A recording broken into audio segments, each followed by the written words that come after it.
break your little bubble, but you gotta wake up to reality. 'Cause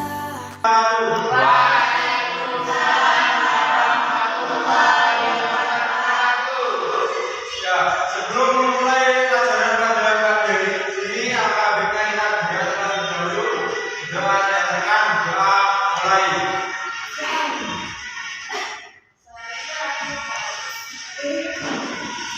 Ya, hari ini saya akan terlebih dahulu. Apakah semua hadir atau ada yang absen? Hadir, Pak.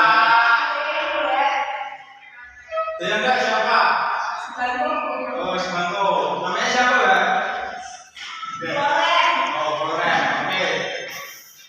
Ya, sesuai yang Bapak sampaikan pada minggu lalu tentang materi minggu lalu, yaitu dampak positif dan negatif tentang sosial media. Sebelum kita mulai, saya ada yel kalau bilang selamat pagi luar biasa, tetap semangat. Semua bisa mengerti? Ya. Kita coba. Selamat pagi luar biasa, tetap semangat. Ya. Untuk lanjutkan bisa ke kelompoknya masing-masing. Di sini belum setuju dan di sini yang tidak.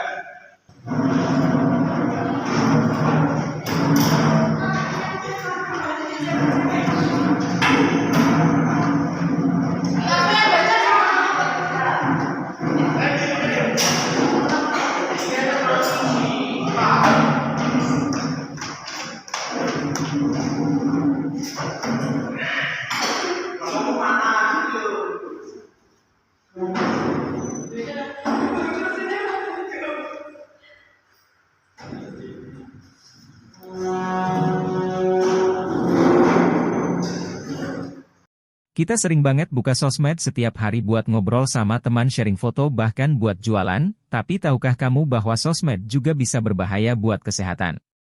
Ya, sosmed bisa jadi toksik banget, banyak negatifnya dari sosmed mulai dari cyberbullying hingga membanding-bandingkan diri.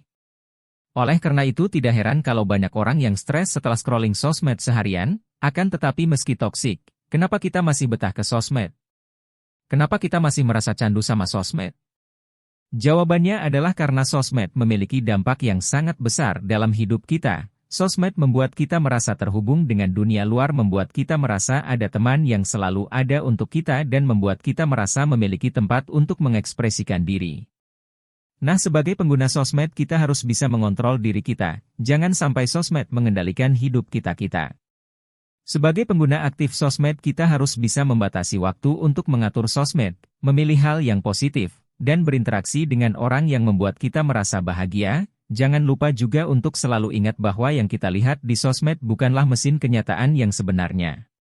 Orang sering memposting hal-hal yang terlihat sempurna dan membuat kita merasa kurang dalam hidup kita. Tapi ingatlah bahwa hidup itu indah dengan segala kekurangannya. Sosmed bisa jadi toksik dan candu, tapi dengan pengontrolan diri dan pemahaman yang baik kita bisa membuat sosmed menjadi tempat yang positif dan membantu memperbarui hidup kita. Mari kita mulai debat pada pagi ini mengenai tentang dampak negatif sosial media lebih besar daripada dampak positif. Tim Pro bisa menyampaikan argumentasinya. Terima kasih Bapak atas kesempatannya. Selamat pagi hadirin yang terhormat, kami dari tim afirmasi dengan tegas menyatakan bahwa dampak negatif media sosial jauh lebih besar daripada dampak positifnya. Kita menyaksikan sendiri bagaimana media sosial menjadi sarang cyberbullying. Nah, media sosial ini sarang bullying yang terbesar ya.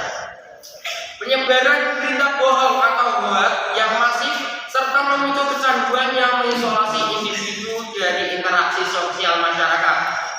Tekanan untuk menampilkan citra diri yang sempurna juga merusak kesehatan mental, terutama di kalangan remaja dan para pemuda. Meskipun ada sisi positif seperti kemudahan berkomunikasi, kami percaya bahwa kerugian yang ditimbulkan oleh sisi gelap media sosial lebih jauh sangat signifikan. Terima kasih. Ya, selanjutnya saya beri waktu untuk tim kontra untuk menanggapi dari tim pro. Terima kasih kepada tim afirmasi atas argumennya. Namun, kami dari tim oposisi memiliki pandangan yang berbeda. Kami percaya bahwa dampak positif media sosial jauh lebih dominan. Media sosial telah merevolusi cara kita berkomunikasi, memungkinkan kita terhubung dengan keluarga dan teman di seluruh dunia tanpa batasan ruang dan waktu. Platform ini juga menjadi wadah untuk menyebar informasi penting, memobilisasi gerakan sosial, dan bahkan menjadi alat bagi para pelaku usaha kecil untuk mengembangkan bisnis mereka. Kasus-kasus negatif memang ada, namun hal tersebut lebih disebabkan oleh penyalahgunaan platform, bukan inheran pada teknologi itu sendiri. Dengan literasi digital yang baik dan regulasi yang tepat, potensi positif media sosial dapat dimaksimalkan. Untuk tim pro bisa atau ada sanggahan bisa juga. Terima kasih atas pendapat dari tim kontra. Namun saya sangat sedikit. Kami menghargai pandangan tim kontra. Namun kami berpendapat bahwa skala dampak negatif media sosial tidak sebanding dengan manfaatnya. Kemudian berkomunikasi memang ada, tetapi seringkali dangkal dan kurang bermakna dibandingkan interaksi tatap muka. Penyebaran informasi juga seringkali tidak terkontrol dan sulit diverifikasi, menyebabkan penyebaran keresahan dan polarisasi di masyarakat. Terkait dengan literasi digital, faktanya banyak pengguna, terutama kelompok rentan, yang masih kesulitan mendapatkan informasi benar atau salah. Regulasi memang penting, tetapi seringkali tertinggal dari perkembangan pesat teknologi media sosial itu sendiri. Terima kasih atas sanggahan saya. Ya, terima kasih sanggahan dari tim pro. Untuk tim kontra, apakah ada tanggapan dari tim pro? Ada. Ya, monggo. Poin yang disampaikan tim afirmasi perlu kita telah lebih lanjut. Memang benar ada tantangan dalam hal penyebaran informasi dan potensi penyalahgunaan. Namun, kita tidak bisa menggeneralisasi bahwa semua interaksi di media sosial itu dangkal. Banyak komunikasi online yang terbentuk berdasarkan minat dan tujuan yang sama, memberikan dukungan dan koneksi yang terbentuk berdasarkan hal yang berharga. Selain itu, media sosial juga menjadi alat kontrol sosial, di mana masyarakat dapat mengawasi dan mengkritisi tindakan yang tidak benar. Pemerintah dan platform media sosial juga terus berupaya meningkatkan literasi digital dan memberantas hoax. Jadi, alih-alih fokus pada dampak negatif, kita seharusnya berinvestasi lebih banyak pada upaya memaksimalkan potensi positif media sosial. Itu saja sanggahan dari kelompok. Ya, terima kasih dari tim kontra. Mungkin itu yang bisa kita pelajari dari debat kali ini. Debat singkat kita mengenai dampak media sosial. Dua tim telah menyampaikan argumen dan sanggahan yang kuat dari sudut pandang masing-masing. Kesimpulan dari media sosial memiliki dua sisi, mata uang dengan potensi manfaat dan kerugian yang signifikan.